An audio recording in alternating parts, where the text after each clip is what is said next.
The birth of Moses. Now a man of the tribe of Levi married a Levite woman, and she became pregnant and gave birth to a son. When she saw that he was a fine child, she hid him for 3 months.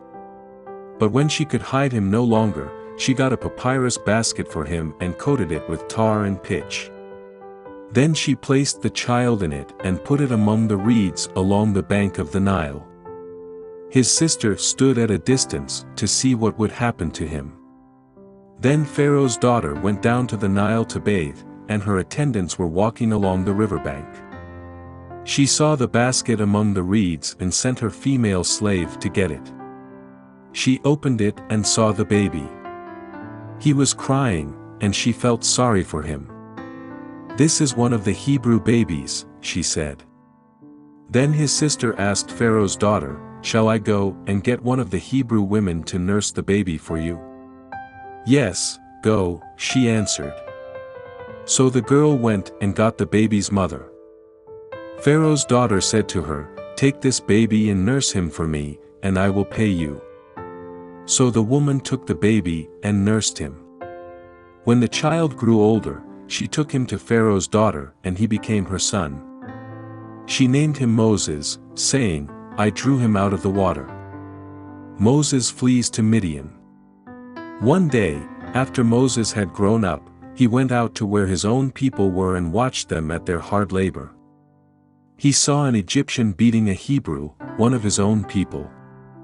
Looking this way and that and seeing no one, he killed the Egyptian and hid him in the sand. The next day he went out and saw 2 Hebrews fighting. He asked the one in the wrong, "Why are you hitting your fellow Hebrew?" The man said, "Who made you ruler and judge over us? Are you thinking of killing me as you killed the Egyptian?" Then Moses was afraid and thought, "What I did must have become known." When Pharaoh heard of this, he tried to kill Moses, but Moses fled from Pharaoh and went to live in Midian, where he sat down by a well. Now a priest of Midian had 7 daughters, and they came to draw water and fill the troughs to water their father's flock. Some shepherds came along and drove them away, but Moses got up and came to their rescue and watered their flock. When the girls returned to Reuel their father, he asked them, "Why have you returned so early today?" They answered, "An Egyptian rescued us from the shepherds.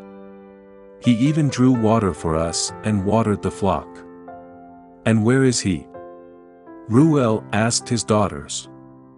"Why did you leave him? Invite him to have something to eat." Moses agreed to stay with the man, who gave his daughter Zipporah to Moses in marriage. Zipporah gave birth to a son, and Moses named him Gershom, saying, "I have become a foreigner in a foreign land." During that long period, the king of Egypt died. The Israelites groaned in their slavery and cried out, and their cry for help because of their slavery went up to God. God heard their groaning, and he remembered his covenant with Abraham, with Isaac and with Jacob. So God looked on the Israelites and was concerned about them. Thank you for listening to the word of the Lord. Find out how to help our project in the description.